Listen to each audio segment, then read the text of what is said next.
Greetings, family of God. It's our 34th day of lockdown in South Africa. On Monday, I spoke to you about your abilities. Yesterday, I spoke to you about your achievements. And this evening, I speak to you about your anointing. The anointing is the power of God. Especially during these lockdown days, the anointing is provided to us to remove burdens and destroy the yoke of bondage. Isaiah chapter 10 verse 27 tells us, "And it shall come to pass in that day that his burden shall be taken away from off his shoulder, and his yoke from off his neck. And the yoke shall be destroyed because of the anointing." And all we need is during the trying times and perilous times and unprecedented times of this lockdown, we need a supernatural, uncommon divine favor of God upon our lives via his anointing. All we need is a special anointing during these trying times we live in. Specific assignments require specific anointings. Example, a leadership anointing enables you to love. An administrative anointing produces order.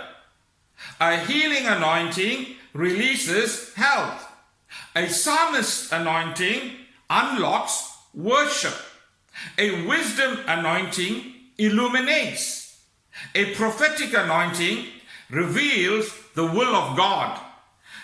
These are many, but just to mention a few truths in understanding the anointing today. The anointing is the power of God to conquer any enemy that emerges in your life. Acts chapter 10 and verse 38, how God anointed Jesus of Nazareth with the Holy Ghost and with power, who went about doing good and healing all that were opposed to the devil, for God was with him. Now I want to say to you this evening, God is with you. Secondly, you possess something God desires to anoint. And what is that something that you possess? You need to find out what is that I can release to God so that God can anoint during these lockdown days. Moses had a rod. David had a slingshot. Surrender increases your dependence on God. Thirdly, my friend, your success in life will depend on the anointing you choose to respect. Zacchaeus recognized the difference in Jesus. Jesus bonded with him because of that.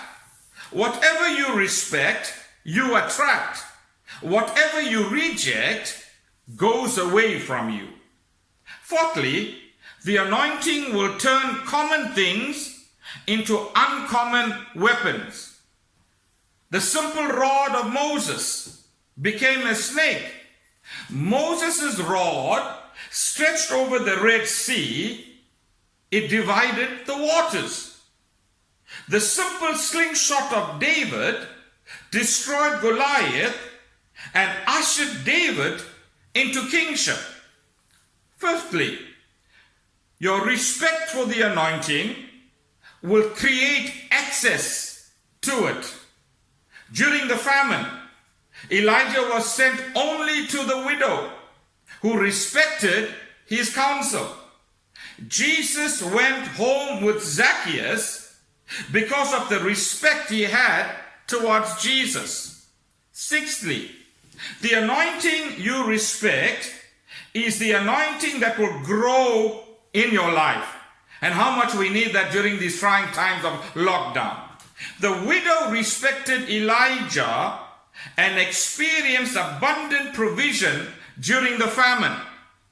David respected the anointing on Saul and received his kingship.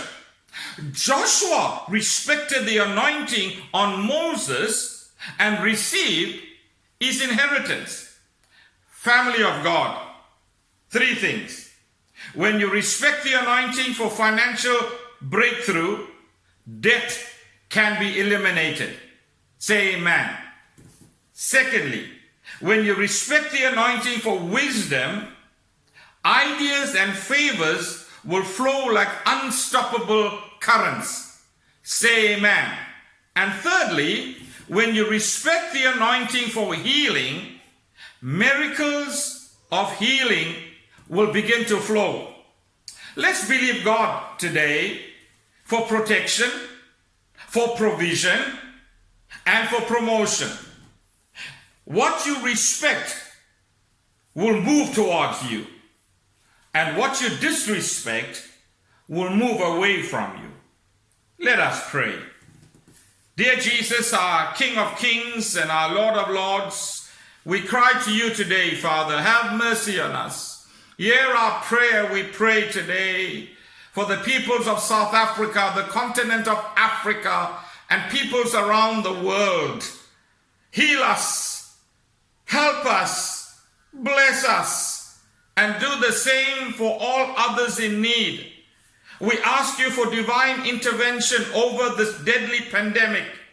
Heal those that are infected. Assist everyone with the needs of money, food, shelter, and other basic needs. Bless our elderly and our children and all of us here in South Africa and around the world. We pray this in the mighty name of Jesus Christ, our Lord and Savior.